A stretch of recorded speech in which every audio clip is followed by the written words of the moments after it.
All of you welcome to my YouTube channel with Yogen Pandey sir. Today we shall study about the topic the fun they had. It has been prescribed from the book Beehive of class 9. आज हम सब विद्यार्थियों the fun they head के बारे में पढ़ेंगे।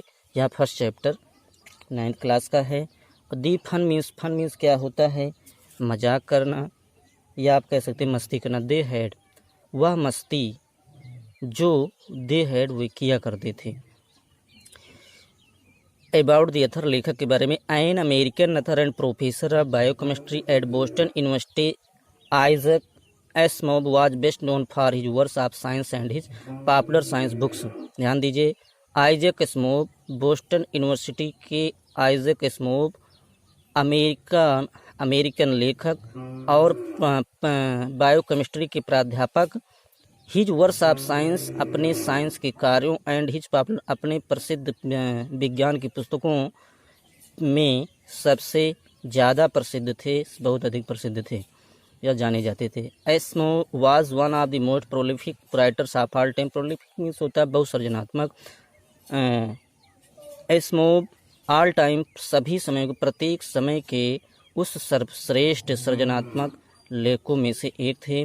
Who had written or edited more than 500 books and an estimated 90,000 letters and postcards। Estimated means होता है अनुमानित अंदाज में। उन्होंने अर्थात जिन्होंने 500 किताबें और लगभग अनुमानित 90,000 पत्रों और पोस्ट कार्डों को लिखा और से अधिक संपादित किया। Asimov is widely considered master of hard science fiction. Asimov वास्तव में अर्डो साइंस फिक्शन के मास्टर के रूप में सुविवेचित किया जाता है, प्रसिद्धता है। He wrote hundreds of short stories. उन्होंने सैकड़ों शॉर्ट स्टोरीज लिखा है, including the social fiction Nightfall. उनका जो एक बहुत प्रसिद्ध सोशल फिक्शन है नाइटफॉल, वो भी इसमें शामिल है। व्हिच इन 1964, जो कि 1964 में जिसको was voted by the science fiction writers of America के साइंस फिक्शन राइटर द्वारा उसे मत दिया गया था कि best short science story of all time, प्रत्येक समय की सबसे अच्छी शॉर्ट साइंस है।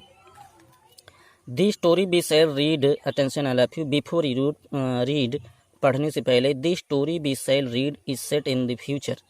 ये कहानी जो हम पढ़ने जा रहे हैं ये भविष्य को ध्यान में रखते हुए सेट किया गया है, व्यवस्थित किया गया। मतलब आज के इतने वर्ष बाद 2157 ईस्वी तक क्या होगा इसके बारे में बताया गया है। When books and schools as we now know them will perhaps not exist.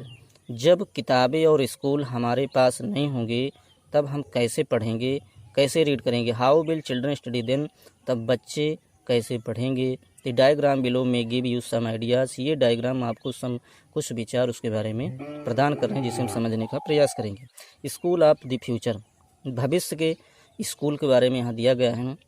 Learning through computers, बच्चे कंप्यूटर पर सीखेंगे। वर्चुअल क्लासरूम, नकली क्लासरूम हो। नकली क्लासरूम से तात्पर्य है जो वास्तव में आप स्कूल में पढ़ते हैं वो रियल है, फेस टू फेस टीचर और अध्यापक जो टीचर हैं स्टूडेंट्स आपस में फेस टू फेस पढ़ाते हैं वो पढ़ते हैं। तो वर्चुअल क्लास उसे हम नहीं कहेंगे, इसमें आप एकांत में रहेंगे, लोनली रहेंगे और वहाँ अकेले कंप्यूटर पर रह करके आप पढ़ाई करेंगे, उसे हम वर्चुअल क्लासरूम कहते हैं।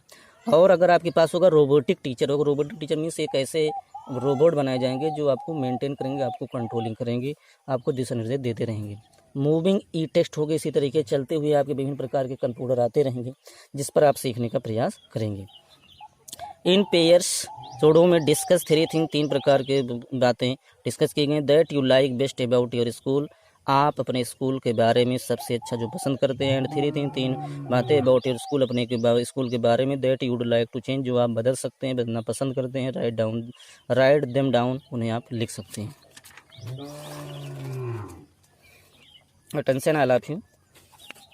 Have you ever read words on A television और कंप्यूटर स्क्रीन, क्या आप सदैव टेलीविज़न अथवा कंप्यूटर स्क्रीन पर शब्दों को पढ़ते हैं। Can you imagine a time when all books will be on computers, क्या आप एक वह समय होगा जब आप एक कल्पना करते हैं कि when all books will be on, जब सभी किताबें कंप्यूटर पर होगी। And there will be no books printed on paper, और कोई भी किताबें पेपर पर प्रिंटेड नहीं होगी। Would you like such books after better, क्या आपको ऐसी पुस्तकें सबसे अच्छा ज़्यादा पसंद आएंगी। यहाँ पर विद्यार्थियों, यहाँ से हमारा चैप्टर शुरू है। अब यहाँ से हम पढ़ने का प्रयास करेंगे। Attention all of you. Margie even wrote about it that night in her diary. On the page headed 17 May 2157, she wrote, "Today Tommy found a real book." Margie even wrote about it that night in her diary. Margie ने अपनी diary में उस रात इसके बारे में लिखा। On the page headed 17 May 2157, 17 May 2157, On the page headed, जिस पर अंकित किया गया था, सी रोट, उसने लिखा, today Tommy found a real book, आज टॉमी को एक वास्तविक बुक मिल गई। It was very old book, यह बहुत पुरानी पुस्तक थी। Margie's grandfather once said, Margie के दादाजी ने एक बार कहा था, that when he was little boy, जब वो बहुत छोटे लड़के थे, बहुत छोटे थे, तो his grand father told him, तो उनके दादाजी ने उन्हें बताया था, उनसे कहा था, दैट की दियर वाज ए टाइम, यह वह समय था, एक समय था, when all stories were printed on paper, जब सभी कहानियाँ प्रिंटेड ऑन पेपर, पेपर पर छपा करती थी।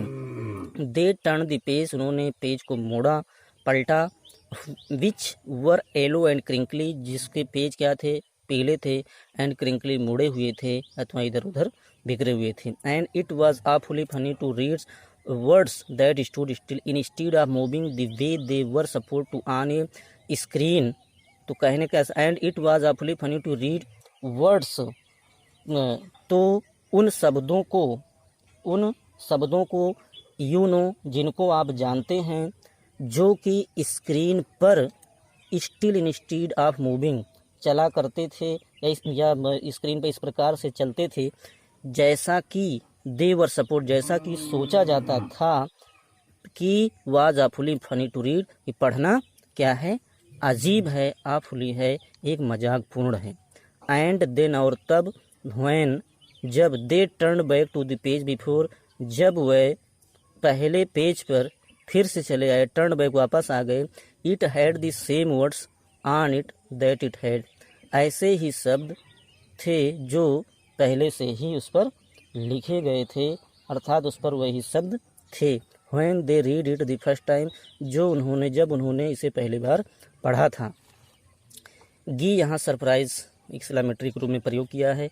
गी मीन्स अरे, सेड टॉमी, टॉमी ने कहा, व्हाट वेस्ट, कैसी बर्बादी। व्हेन, जब, you are through with the book, जब आप पूरी पुस्तक पढ़ लेते हैं। When you read all the books completely, कहने का तात्पर्य है यहाँ रीड से संबंधित है, through with the book stand for study से ऑल ओवर द बुक। तो when you are through with the book, जब आप पूरी पुस्तक पढ़ लेते हो, you just throw it away, तब आप वास्तव में तुरंत ही इसे फेंक देते हो। मैं आई गेस, मैं अनुमान लगाता हूँ, our television screen must have had a million books on it, हमारे टेलीविज़न स्क्रीन पर ऐसे लाखों किताबें आवश्यक रूप से हैं, मौजूद हैं। And it is good for plenty more, और इससे भी ज़्यादा हो सकती हैं या अच्छे से अच्छे संख्या में मौजूद रहती हैं। I don't through it away, मैं इसे नहीं फेंकता हूँ। बताइए, आप वास्तव में आपके पास किताबें रहती है, पढ़ते हैं, काम समाप्त हो जाता है, उसे रख देते हैं, लेकिन टेलीविज़न पर रहता है, इसे क्यों नहीं फेंकते हैं। सेम विद माइन, ऐसा मैं भी करती हूँ, नहीं करती हूँ, अर्थात ऐसा मैं भी इस पर फेंक देती, इस पर नहीं करती हूँ। सेड मार्जिन, मार्जिन का, सी वाज 11, वह 11 वर्ष थी, and had not seen as many text book at Tommy had, कहने का तात्पर्य है टॉमी यहाँ पर 13 वर्ष का था उस समय, और मार्जी 11 वर्ष थी, इसलिए टॉमी को ज़्यादा अनुभव था और मार्जी को कम अनुभव था। तो कहने का सेम विद माइन, तो मैं भी नहीं। मार्जी ने कहा, सी वाज 11, वह 11 वर्ष थी, वह अर्थात सी हैज 11, वह 11 वर्ष थी, and had not seen as many text book as Tommy had, Tommy जितनी पुस्तक पढ़ रखा था, had not seen as many text book, उतना पुस्तक मैंने नहीं पढ़ी थी। ही वाज 13, क्योंकि वो 13 वर्ष था, अर्थात ज़्यादा मुझसे एज का था और उसको अनुभव भी था। सी सेड, उसने कहा, where did you find it, आप इसे कहाँ खोजते हैं। कहाँ खोजेंगे या आपको या कहाँ मिली। इन माई हाउस, मेरे घर में। ही पॉइंटेड विद लुकिंग, उन्होंने बिना संकेत के, विदाउट लुकिंग, बिना देखे हुए, ना संकेत किए हुए, पॉइंटेड किया अर्थात कहा। बिकॉज, क्योंकि ही वॉज बिजी रीडिंग, क्योंकि वह पढ़ने में व्यस्त था। इन द अटिक, अटिक मीन्स होता है जो जीने का नीचे का भाग होता है, अर्थात उस द्विछत्ती में। व्हाट इज इट अबाउट, या किसके बारे में, स्कूल के बारे में। मार्जी वॉज स्कॉर्नफुल, मार्जी तिरस्कार से भरी हुई थी, एवेंजफुल थी, रिवेंज लेना चाहती थी। School, what is there to write about school, there to write about school, school के बारे में क्या लिखा गया है। आई हेट स्कूल, मैं स्कूल से घृणा करती हूँ। Margie always hated school, Margie सदैव स्कूल से घृणा करती थी। बट लेकिन नाउ, अब she hated it more than ever, ये बार यह सदैव की अपेक्षा हेटेड इट मोर, ज़्यादा घृणा करने लगी थी। The mechanical teacher had been giving her test after test in geography and she had been doing worse and worse until her mother had shaken her head sorrowfully and sent for the county inspector, inspector में निरीक्षण करना, supervision करने वाला। सॉरोफुली means होता है disappointed, दुखी। Second means nodded, हिलाना, सिर हिलाना। दी मैकेनिकल टीचर के बाद, दी मैकेनिकल टीचर से तात्पर्य है यांत्रिकी, अध्यापक, यांत्रिकी तात्पर्य है जो कंप्यूटर पर, मार्जी जहाँ कंप्यूटर पर सीखती तो कंप्यूटर से संबंधित है। दी मैकेनिकल टीचर, यांत्रिकी अध्यापक, had been giving her test after test in geography, भूगोल में टेस्ट के बाद टेस्ट देते जा रही थी। अतः कंप्यूटर के पास ये नहीं है, क्योंकि वो मेंटल उसके पास नहीं रहता है, तो उसका क्या है, तो आप जितना क्लिक करेंगे उतना होमवर्क आता रहेगा, आपको करना पड़ेगा। तो यहाँ दी मैकेनिकल टीचर से तात्पर्य है computer.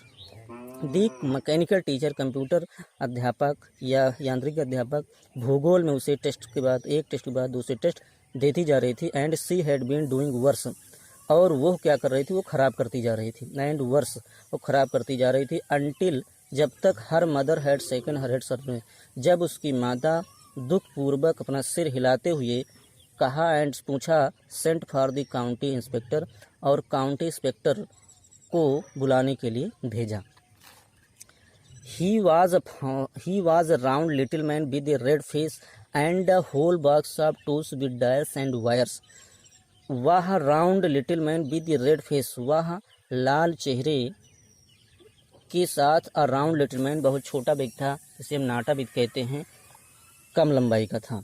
And a whole box of tools means यंत्र होता है, डायल्स जो होते हैं जैसे पैमाना वगैरह होता है, गैल्वेनोमीटर होता है, विभिन्न प्रकार के यंत्र होते हैं, उसको भी लिया था। एंड वायर्स तार, वह टूल्स यंत्रों के साथ डायल्स और वायर्स तार, होल बॉक्स अपने पूरे उसमें जो बॉक्स था, जो संदूक था, पेटी था, उसमें रखे हुए था। ही स्माइल्ड एट मार्जी, वह मार्जी को देखकर मुस्कुराया। And gave her an apple, उन्होंने उसे खाने के लिए एप्पल दिया, सेब दिया। देन तब टुक द टीचर अपार्ट, तब वो टीचर को एक और लेंगे, अर्थात उस कंप्यूटर को एक तरफ लेंगे। मार्जी had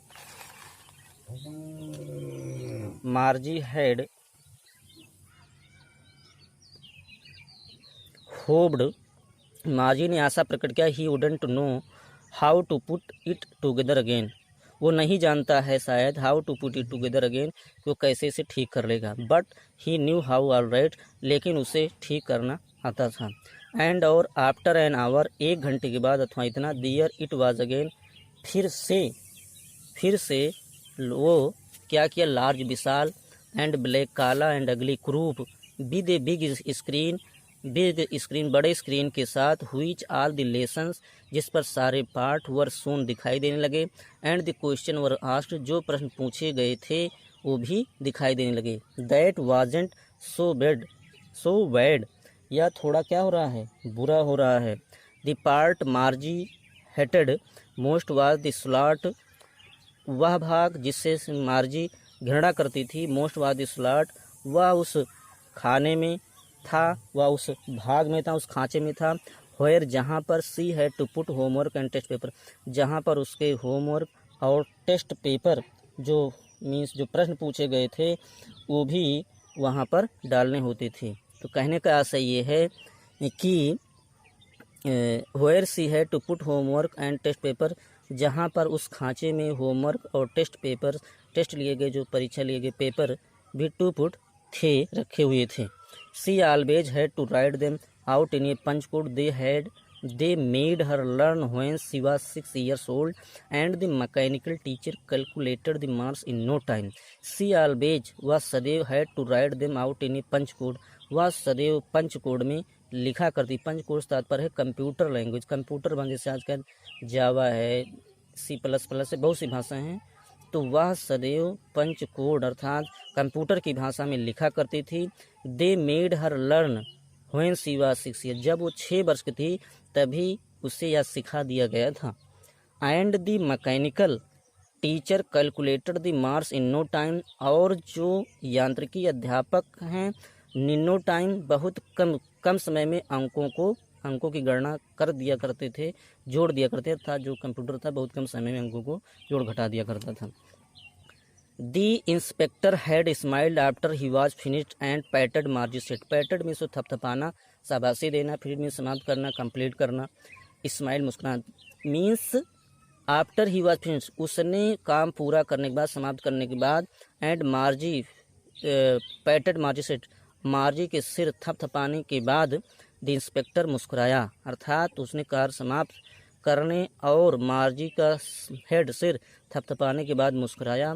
he said to her mother, उन्होंने उनकी माता से कहा, it is not the little girl's fault, ये छोटी लड़की की गलती नहीं है। मिसेज जोन्स से छोटी लड़की की गलती नहीं है। आई थिंक, मेरा विचार है। The geography sector was geared little too quick. I think मेरा विचार है श्रीमती जोन्स, यह छोटी बच्ची का दोष नहीं है। मेरे विचार से भूगोल का क्षेत्र, ज्योग्राफी सेक्टर भूगोल का क्षेत्र थोड़ा लिटिल टू क्विक, थोड़ा जल्दी व्यवस्थित कर दिया था, गियर्ड व्यवस्थित कर दिया गया था, अरेंज कर दिया गया था। दोज थिंग्स हैपन समटाइम्स, कभी कभी ऐसा होता है, कभी कभी ऐसे बातें होती हैं कि I have slowed it up to an satisfactory average 10 year लेबर, मैं इसे लगभग या औसत 10 वर्ष के स्तर के बच्चों तक धीमा कर दिया है। कहने का तात्पर्य जो कंप्यूटर मैंने बनाया है वो अब थोड़ा उसको धीमा कर दिया, क्योंकि इसकी स्पीड बहुत ज़्यादा थी और बच्चों को समझ में नहीं आता। तो मैंने औसत 10 वर्ष के स्तर के बच्चों तक इसका लेवल स्लो कर दिया, धीमा कर दिया है। एक्चुअली वास्तव में दी ओवरऑल, कुल मिलाकर pattern of her progress is quite satisfactory, उसके प्रगति का जो पैटर्न है, जो रूप है, वो अच्छी तरीके से संतोषजनक है, सेटिस्फैक्ट्री है। And he pattern मार्जी said again, और उसने फिर से उसके सिर को थपथपाया। मार्जी वॉज डिसअपॉइंटेड, मार्जी हतोत्साहित थी। सी हैड बीन होपिंग, वह आशा कर रही थी। They would take the teacher away all together, वह इस टीचर को अर्थात कंप्यूटर को दूर ले जाएंगे। They had once taken Tommy's teacher away for nearly a month, क्योंकि उन्होंने ही लगभग 1 महीने के लिए टॉमी के कंप्यूटर टीचर को एक बार लेकर गए थे। बिकॉज, क्योंकि the history sector had blanked out completely, क्योंकि इतिहास का क्षेत्र कम्प्लीटली पूरी तरीके से ब्लैंक्ड आउट, खाली हो गया था, जीरो हो गया था। सो इसलिए सी सेड टू टॉमी, इसलिए उन्होंने टॉमी से कहा, why would anyone right about school, विद्यालय के विषय में कोई क्यों लिखेगा। Why would anyone right about school, school के बारे में एनीवन, कोई भी व्यक्ति क्यों लिखेगा। तो विद्यार्थियों, इसको आप रीड करेंगे, स्टडी करेंगे। नेक्स्ट पार्ट जो है नेक्स्ट वीडियो में पढ़ाए जाएंगे। Thanks all of you.